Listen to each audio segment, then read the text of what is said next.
Hello, and welcome to Julian's House of Half-Assing It, because today, I barely tried. I'm just wearing my sweater. I do have these cute snake earrings, though. They're pretty bomb. And this hat that I got last year at Goodwill.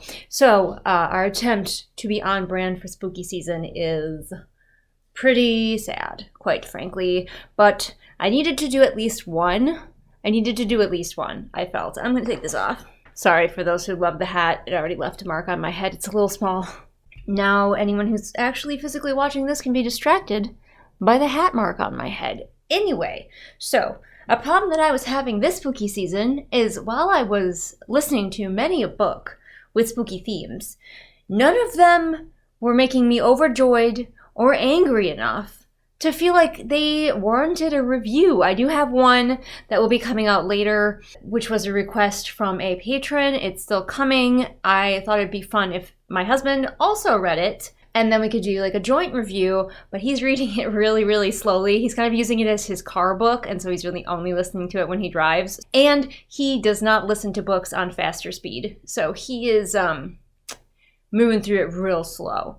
But in the meantime, we have a book that I finished just the other night, which is a beautiful disaster area that I would love to rant about with you, because ranting is what this season is all about, surely. The book is called Murder Road, and I don't love the title or the cover. I think it should have been called something else, but I feel like the other things it could have been called would be things that are already book and movie titles. So we don't want to confuse too many readers, but I also don't like the cover. It feels very plain and also doesn't really suit this book. It seems like the cover honestly makes it look like it's going to be like a true crime thriller, but in fact it's a supernatural thriller. So not even really a horror book, but listen, there's ghosts in it, so that counts. Nigel has opinions about this book, too. He's got something to say, don't you, bud? Hey, buddy. Hi. Why are you yelling?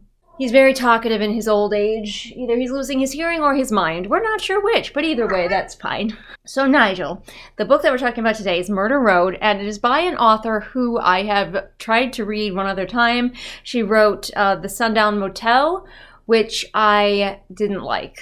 I believe I even have a review of it, and I did not think it was good. But I like to give authors more chances. I think The Sundown Motel was her first book, and I want to give authors multiple chances to hook me. I'm not one of those people who's like, well, if I didn't like one of your books, I'm never going to try other ones. So I was like, okay, well, she's had some time, some experience. Will this book be good? And I didn't think so. Let's read the blurb. It's over here on my tablet, so if I'm looking off to the side, that's why. A young couple find themselves haunted by a string of gruesome murders committed along an old deserted road in this terrifying new novel. July 1995. April and Eddie have taken a wrong turn. They're looking for the small resort town where they plan to spend their honeymoon when they spot what appears to be a lone hitchhiker along the deserted road. They stop to help, but not long after the hitchhiker gets into the car, they see the blood seeping from her jacket and a truck barreling down Atticus Line after them. When the hitchhiker dies at the local hospital, April and Eddie find themselves in the crosshairs of the Cold Lake Falls police. Unexplained murders have happened along Atticus Line for years, and the cops finally have two witnesses who easily become their only suspects. As April and Eddie start to dig into the history of the town and that horrible stretch of road to clear their names, they soon learn that there's something supernatural at work. Something that could not only tear the town and its dark secrets apart, but take April and Eddie down with it. That blurb was technically true, although there are definitely some places where it is fudging the truth a little bit. By the way, night is falling, so if you're wondering why my face is half in shadow, that's why. Just pretend it's mood lighting, and we'll move on from there. So, we have our lead characters, April and Eddie. They are newlyweds. Both of them have troubled pasts, and you know they have troubled pasts, but you don't know what those troubled pasts are right away. You can tell right away that they've got something going on, but neither of them are revealing it. We only get one POV, and that is April, and she is keeping it a secret from us, but Unlike most of these books where the twist is that the main character was lying to us and herself in her own head, April is pretty clear that she has a tragic backstory and that she's going to slowly reveal it as the book goes on. So it's not as egregious as some other books that I have read here. We are less concerned about like what sort of twist will reveal about April for us, and instead what it will reveal for Eddie, her new husband, because these two don't actually know each other super well. I get that they are each hiding like a dark secret, but also they just don't seem to really know each other at all. April keeps insisting that she knows Eddie super well, that she's the only one who can calm him through his panic attacks because Eddie was a soldier. And that's his whole personality. I guess I might as well talk about that now, that these two characters and all of the characters don't really have personalities. They have tropes, I guess. They have like one thing about them, and that's their whole personality. And so Eddie's whole personality is soldier. And so he was in Iraq. Did we mention he was in Iraq? I think the book needs to tell us 8 more times that he was in Iraq and that he's a soldier. And everything about him is because he's a soldier. So like, he's soldier big, she says at one point. And like, just everything about him soldier related. That's his one personality trait. Now listen, my husband is a veteran. He did 2 tours. He was in Iraq and he was in Afghanistan. And him being a veteran is honestly the least interesting thing about him. Like, I get that some people make being a soldier their whole personality, but like, I'm gonna need anything else from Eddie. But he was a soldier, and he also, as a child, went through the foster system. He doesn't know who his father is, and his mother abandoned him young. So he went through the foster system and apparently had a happy childhood, but he went to war and now he's traumatized. And he has these like panic attacks. We never see one. We're told by April that he has them and that she's the only one who can calm him down because she knows him so well. But we never actually see it happen. Like, Eddie seems very put together. He's worried much of this book that he's not, but he in fact is fine this entire book. Like, he also supposedly, as part of his like mental illness, sees things. His sort of undescribed mental illness, maybe it's PTSD, we don't know, but he sees things. And so he keeps having to check back in with April when they see something supernatural, like, hey, I just saw this, did you see it too? And yes, she always has seen it too, because this book doesn't believe in setting anything up, like having Eddie see something that isn't there to prove to us that that happens to him. It just has April tell us things about both herself and Eddie, and we're just supposed to believe her. So like, Eddie has panic attacks, but she can calm him down. Believe me, it's happened off page sometime before now, but actually he's fine. April's personality trait, I guess, is like stoic, or like, she's kind of avoidant. April has a very thin personality. She just does not have a whole lot going on. But her big reveal, that I'll just reveal to you now, is that her parents aren't dead. Her mother's actually alive. Her mother is in prison for killing her father, who was abusive. April wasn't lying about that to us. Her father was abusive and used to beat her mother. And so one night her mother killed her father while he was asleep and then lit his body on fire, you know, as you do. And then they fled the house. Cool. But then her mother went on to be like doing a lot of embezzlement and like money laundering and stuff. So kept doing crimes. And now she's in prison.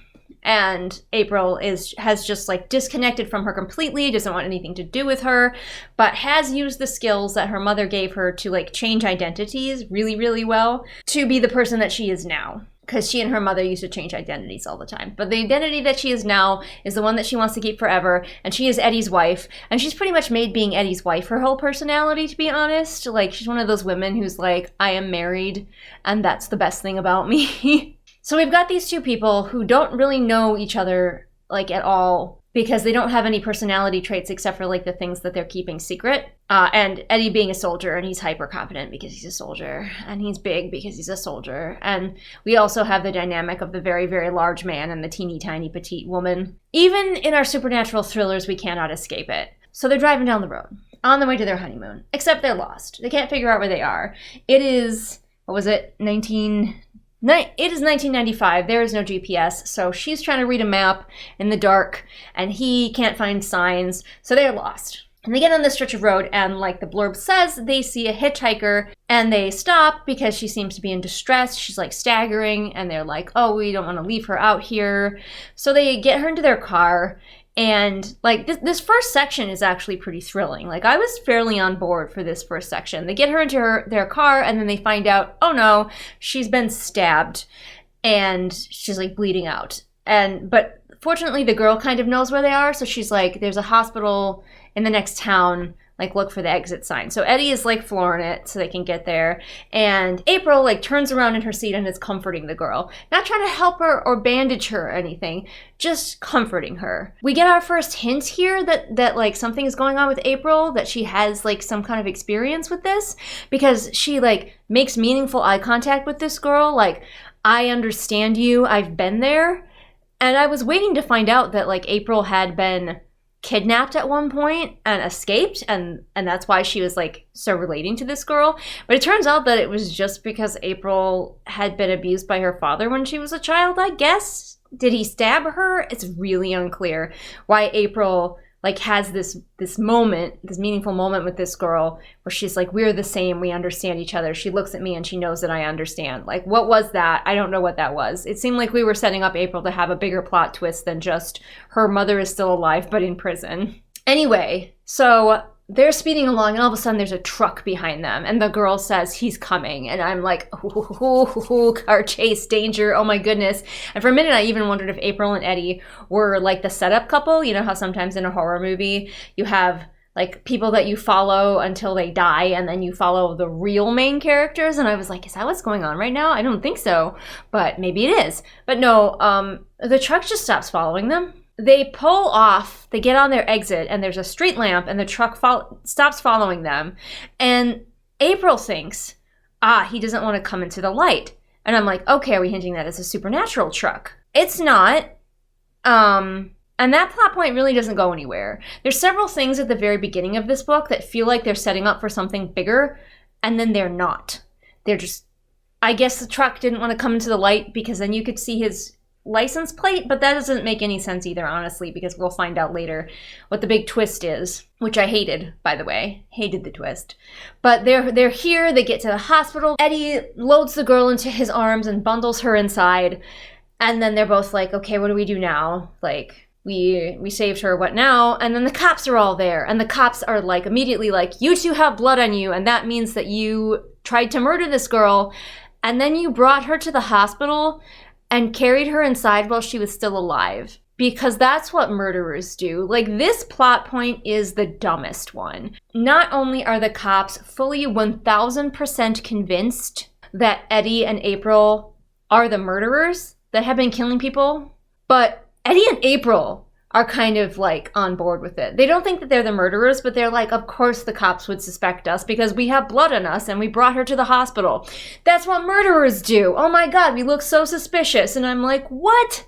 No, you don't. Like, I don't have a problem if the cops are corrupt and wrong and trying to pin this on Eddie and April, but Eddie and April should be like, hey, wait a minute. No, that's not what murderers do. Why on earth, if we killed her, if we stabbed her, would we bring her to a hospital while she was still alive? And also, we have no weapon in our vehicle. Like, what could this possibly serve us to do this? But they don't. They're like, wow, we look really suspicious because we have blood on us. And I'm like, oh my God. Eddie and April already not astounding me with their deduction skills. They also don't tell the cops about the truck right away. They tell them later, but they don't tell them right away because Eddie doesn't want to, which feels like another plot point that feels like it's more important, but then isn't. A lot of things feel like they're going to be important and are hinting at something, and then they aren't, but not in a way that they're red herrings, more in a way that it feels like it's either a fake out, like fake outs and red herrings are two different things. It's a fake out or a dropped plot thread, a lot of times is what it feels like. Like the author thought that this would be a really cool idea, and then like later didn't use it. Like the fact that April like really connected with this girl and was like, we understand each other. Why? Never came up again. Also, another thing, Eddie was like, hey, April, you were like so calm during that. You were so chill. Like, where did you learn to be that calm? And I was like, huh, okay. Well, first of all, all she did was like hold the girl's hand and be reassuring. That's all she did. She didn't try to bandage. She didn't try to help. She didn't climb into the back seat to try to help the girl, which honestly is what I would have done. I would have been like, oh my God, you are bleeding. I would have climbed into that back seat and tried to figure out the scenario. So like already I feel like I'm one-upping April in this scenario. But like the fact that literally she thinks about this. She thinks, oh, another woman would have been screaming and hysterical if a bleeding girl got into her car. And I'm like, no. And it implies that Eddie thinks that April has like some special training or something to be so calm in that scenario. And I was like, well, I guess I must have special training then, because I would have been not only calm, but doing more than April was. Okay, but that never goes anywhere either. The fact that Eddie is like, what's going on with you, April? You must have special training to be so calm in that scenario. It's nothing. The only reason that she's so calm, I guess, is because like her mom was a criminal and she got really good at lying or something. It's not really clear. Well, you got me. By all accounts, it doesn't make sense. That's this book. It points out things that seem like they're gonna be clues, and then they're not clues. So you never know what to like take seriously in this book, because there are things that just don't matter, but are presented to you because you've read books before, so you know how books do things. They're presented to you as though they matter, and then they don't matter. There's also a cop, Khalid, who is like a friendly cop, and then he helps them a little bit, and then at the end of the book, he just kind of disappears. Like, what is up with that, like, this is the second book I've read where there was a friendly cop who just vanished at the end of the book. Like, okay, we're done with you. Also, themes of racism. I thought they were going to do something with that because, oh my God, there's so much that I thought they were going to do things with. And then they never did. I say they. Then the author never did. Because we meet another character who's honestly my favorite character named Rose. She owns like a B&B. Like the only B&B in town. Apparently there's no hotels. It's just Rose and her B&B. And the cops bring our couple there. And Rose is curmudgeon-y, and she hates the police. Good for you, Rose. Rose says ACAB. No, she doesn't, because her husband used to be a cop. But Rose's husband was black, and so he was treated extremely poorly by the police force. The police force around here, small town, America, kind of racist. And so I'm like, okay, well, they're going to do something with Khalid, because he's described to have brown skin as well. And I'm like, okay, cool. So he's probably going to be helping our main characters because the police force treats him like crap because he's brown. No, that nothing happens with that either. There's this whole thing. There's this whole speech that Rose gives about how the police force here treated her husband like crap because he was black and didn't care, like her husband died of a heart attack, which is very traumatizing for Rose. And actually that's the best scene in the book is when she talks about that. Like Rose is actually the only good character in this book. You get to know her slowly. She gets less curmudgeon-y. But anyway, her husband died of a heart attack. She was very traumatized by that. Because he like died in her arms. And the police force made fun of him for it. Like, not only did they treat him like crap when he was alive, but they treated him like crap after he was dead. But we're not doing anything with it. I'm so upset. I'm so upset. There's so many things that it seemed like we were going to do. And I was like, oh, I'm excited to see all these themes and what they're going to do with them and like where this is going. Nowhere is where it's going. It's like murder, like the murder road, not going anywhere. Flames on the side of my face. Anyway, so they go to Rose's house, and at first she's very curmudgeonly, and she's just like, here's your bed, fuck off. Nobody in town likes Rose because she's very curmudgeonly. And also, for some reason, Rose is like obsessed with Princess Diana. I don't know why. I think the author thought it would be funny because, like, this is right before Princess Diana gets killed, I think. And so, like, Rose is obsessed with Princess Diana, and she's like, if anything ever happened to Princess Diana, I don't know what I'd do. And I think we're supposed to chuckle at that because Princess Diana is going to die. And I'm like, why are we laughing at that? Rose already has trauma because her husband died in her arms. So, like, why are we, like, chuckling that her favorite celebrity is going to die next? Justice for Rose. She deserves better. She deserves so much better than this book gives her. But anyway, our main couple, who I do not care about, stay overnight, get questioned a whole bunch. They keep staying at Rose's place. The police keep questioning them because the police are 1,000% certain that it was April and Eddie who did it. But in the process, April and Eddie find out that there's been a bunch of murders, like a string of murders going back, like, I don't know, there's been a string of murders going back for a while. And like, so you'd think it would make that so that like our main couple couldn't have done it, but I guess they just want to pin like the most recent murders on our main couple, especially Eddie, because like at one point he was on leave in the area right around the time of one of the murders. So the cops are like, aha, that definitely means that you did it. And it's like, wow, okay, sure. And then he came back several years later with his wife to do it again. That makes perfect sense. And they're all suspicious of April because she doesn't have a past, because April is a fake identity. So they're like, your like history is very, very clean, and we find that suspicious. And I'm like, wow, they would find me suspicious then, because all I've really got in my history is a couple speeding tickets. Like, I could be April. I'm calm-headed in a crisis, and I don't have an interesting, like, criminal history at all. After a while, the police get somebody else that they like better for the crime. There's, like, somebody in town that they find better evidence that that person did the murder, even though that person couldn't have done any of the other murders. They're like, he definitely did this one. Okay, fine. But then our main couple stays in town because they tried to leave, and the ghost chases them back into town. Like, they fully get chased back into town by a ghost. And that's when the supernatural really kicks in. Like, we had hints of it before, but the supernatural really kicks in because a ghost won't let them leave town. And they're like, okay, fine, we'll stay here and solve your murder, ghost. And I will say that I like one of my favorite ghost plots is trying to, like, help the ghost be laid to rest. I do like those kind of plots. I don't like the ones where the ghost is, like, so inscrutable that there's nothing you can do, and you just have to try to survive. But the ghost chases them back into town, and they're like, all right, fine, we'll solve the case. Well, they're fully convinced, pretty much immediately, that all of the murders in the area have to do with this ghost somehow. And so they're like, we'll figure out who you are, we'll figure out who killed you. That will allow you to rest, they're pretty sure. They both decide just, like, immediately that they believe in supernatural things, and I've complained about that before. I didn't hate it as much in this book because, like, the ghost is very overt. The ghost basically just, like, shows up and is like, no. Like, it's literally reaching in the window and grabbing them at one point. So they don't have to wonder, is it real? Or is it a hoax? It's like, yeah, the ghost is actually here and she's actually grabbing you. So it's not as bad as it usually is that they both just instantly believe it. I'm like, I believe that they believe because it grabbed them and, like, stalled their car and stuff like that. Anyway, so they go back to try and solve the mystery, and they encounter two teenage girls who are really into true crime, basically. They're like the true crime girlies before true crime podcasts were a thing. And they have, like, conveniently, these girls have already amassed, like, a lot of clues. They have already, like, one of them conveniently had worked for, like, a summer at the police station, and she stole copies of, like, all of the files. Sure. And so they are now helping out our main couple and basically hand all the clues to the main couple. The main couple are not actually very good at solving things.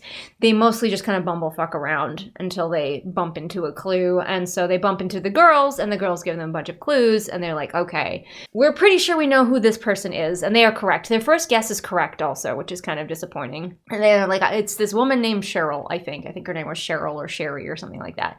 Like, it's this woman named Cheryl. And they go to visit Cheryl's best friend, who is still alive, and the ghost lets them leave town for this because they're helping solve its murder and the ghost can tell. So they go and they visit Cheryl's best friend. Cheryl didn't have anyone except for her best friend, and her friend is like, yeah, it was just Cheryl and me against the world. Like, we loved each other but no one else did, and not in a gay way, which is disappointing. But I knew that she was, like, killed. I know that she didn't just leave and never contact me again. I know that she was killed. And also, BTW, Cheryl had a kid. And the main couple thinks that it's a baby, I think because of the way that the best friend talks about it, but it turns out it wasn't a baby, and we'll find out more about that later. But yeah, they're pretty sure that the dead ghost girl is Cheryl. So they're like, cool, now we just need to figure out who killed her. And they just kind of bumblefuck around into finding more clues. And they break into Cheryl's father's house, guided by the ghost, and find a roll of film because I guess Cheryl was really into photography. So they develop the film, and they discover when they develop the film that Eddie's mother is Cheryl. Cheryl is Eddie's mother, the one that disappeared, and then he had to go into the foster system. It was actually Cheryl. And it wasn't a baby that she had, it was a child, and there's a picture. And at this point, we have two people that we are suspicious of. We have Cheryl's dad, who I wasn't terribly suspicious of, and we have the, like, chief of police, who I was super fucking suspicious of, because this man had no logic. He didn't have a logical bone in his body. He was just, like, blaming everybody for murders left, right, and center, and I'm like, that seems like a guy who's trying to cover up the fact that he's done murders, you know? That he'll just blame And the couple that comes into town, he's like, you did it. I was certain. And also he was like the most racist one, and we're hearing from Rose how he's like a taker and how he's a mean and not a nice man and how he'll make you feel small and low. And I'm like, okay, well, it's definitely the cop. But it wasn't the cop. And actually the thing with the cop infuriated me like a lot. And it turned out it was Cheryl's dad. Because Cheryl had some like substance abuse issues, and her dad just got like so mad at her that he stabbed her. Like, not even, I thought it would at least be an accident. I would at least find out that he didn't mean to kill her. Because, like, she was like, hey, she called him after having, like, a relapse. And she's like, Dad, come pick me up. And he went to go pick her up. And then he's like, no, never mind, you're a drug addict. Don't get in my car. And then I thought what it was going to be is that she starts to go down the road to hitchhike, and he doesn't see her. He comes around a turn or something and he hits her. I thought that's what it was going to be. But no, he stabbed her. He just stabbed her. And he's like, yeah, I stabbed my daughter. Mystery solved. This is so bad. It's so bad. Like, there was basically no evidence pointing at her father, except for that she was estranged from him. And it doesn't make sense with the ghost either, because here's the thing about the ghost and the murder road, you know, the title of the book, is that the ghost goes after hitchhikers, specifically hitchhikers. But the fact that she was hitchhiking when she was killed by her own father barely matters. So why didn't she fixate on, say, killing fathers? Like maybe every father that comes down murder road, she kills them, or daughters, or like something. But no, hitchhikers specifically. Doesn't make any sense. Okay, and the dad doesn't want anything to do with Eddie because he hated his daughter so much that he's like, I don't want anything to do with my grandson either. He attacks them and like they're staying at Rose's house again because they befriended Rose at this point, and Rose is actually a really cool character. And like I mentioned, she tells the story of the day that her husband died, and it is legitimately gut-wrenching. Like, this author did one thing only well, and it was Rose telling the story of the day that her beloved husband died. But anyway, they're at Rose's house, but conveniently Rose isn't there, and then all of a sudden the dad shows up and starts to shoot at them because he's like, they're onto me, even though they weren't really, like, they figured it out, but like the cops didn't believe them because the cops are bad at their jobs. So like they legitimately, they went to the chief of police guy, who I was very suspicious of, and they're like, hey, like, we think it's the dad. And he was like, it's not. Leave my office. I don't care. And they even admitted to breaking and entering into the dad's house. And the cop is like, I'm going to let you go. I'm going to let you walk, even though you did breaking and entering, because that's how much I don't care. There's a twist about the cop later, which I hate. We'll get to that in just a minute, because we're almost done with the plot of this book, such as it is. But anyway, the dad shows up with a shotgun, and he starts blasting at Rose's house. Anyway, I started blasting. Bang! Bang! Blasting holes in the windows and everything, and then he eventually comes inside, and then there's a standoff between he and Eddie, and then he shoots Eddie. And the cop Khalid, he came back. I forgot that Khalid came back at the very end because he like disappears for a hot minute, and I'm like, where? He was their ally, and then he just disappeared. But he came back at the very end when the dad shot Eddie, then Khalid shot the dad. And Eddie just got shot in the arm, so he'll be fine. Then at the end, I guess, like, shooting the dad freed the girl's spirit, so it's not a murder road anymore. Oh, and I need to tell you the twist about the ghost. So rather than have it be like a serial killer or something in the area, this ghost is just really inconsistent. So if you're trying to solve her murder, she's fine, she leaves you alone. But if you're not, she possesses people. And I guess that's just her ghostly nature. I guess it's just kind of like shrugged off as like, I guess she's just turning evil a little bit. Because it didn't seem like she had a lot of rage going on. She's just turning evil a little bit. And so every now and then, she finds a driver driving down the road, and she possesses them to kill a hitchhiker. And so, like, that whole beginning part with the truck chasing them, and it was all scary and everything, like, oh, they're being chased. The truck's license plate totally matters, and he stayed out of the light, so he didn't see his license plate. Doesn't matter, because that truck driver was possessed by a ghost, and then after that moment, he just, like, the ghost left him, and he carried on. At one point in the book, April decides to do some hitchhiking, because she decides that's going to be a good way to solve the case, I guess. She's not very smart. And somebody gets possessed to pick up and try to murder her. And maybe that person's name was Cheryl. I don't know, but I'm calling the ghost Cheryl. But that person managed to, like, keep her sanity long enough for April to escape. But that's it. That's what the ghost was doing the murders along the highway. Because her father stabbed her because she was a drug addict. Uh-huh. Like, I was like, that's it? That's the twist? I was desperately hoping that there was going to be, like, a serial killer, like, hiding out in the area, and I was pretty sure it was the chief of police. But nope. The ghost was doing all of the murders, except for her own. She was doing all the murders by possessing random people on the highway to kill hitchhikers. So the truck at the beginning really didn't matter. I hate it. But then they go to the chief of police at the very end, and he's like, yeah, so they found out that her dad had a brain tumor. The dad was, like, shooting into the building, and, like, there was another guy that I knew who also had a brain tumor, and that guy told me about how he had been possessed by a ghost that killed people and forced him to kill. And so the cop fully kind of understood that something supernatural was happening, and that the person with the brain tumor, like, may have been possessed by a ghost. And so he was literally just excited. The reason that he wanted to, like, convict them was that he was literally just really excited to have someone who would, like, to have a witness to the ghost crime, even though he pretty much knew it was supernatural, and everybody who gets possessed by that ghost ended up with a brain tumor. It's really dumb. It's so dumb. Like, they're like, and that's the reason why he, like, didn't care about them anymore when they could no longer help him, because, like, they hadn't actually witnessed anything, at least as far as he knew. And so at the beginning, he decided the best way to find out what they knew was to try to claim that they had done the murder, because it's so convoluted and stupid. It's dumb. It's so dumb. It's so dumb. Play the clip. Oh, it's so dumb, it's brilliant. No! It's just dumb. So yeah, that was Murder Road, and I didn't care for it. You can probably tell. Apparently I'm alone, because this book almost has 4 stars on Goodreads. Like, sometimes after I read a book that I don't like, I like to go read the 1-star reviews, and the 1-star review, there's a lot of just, like, DNFs, and I'm like, no, I want catharsis. I want to hear why you hated this as much as I did. Come on. This author, in her first book that I read, The Sundown Motel, the prose were pretty bad.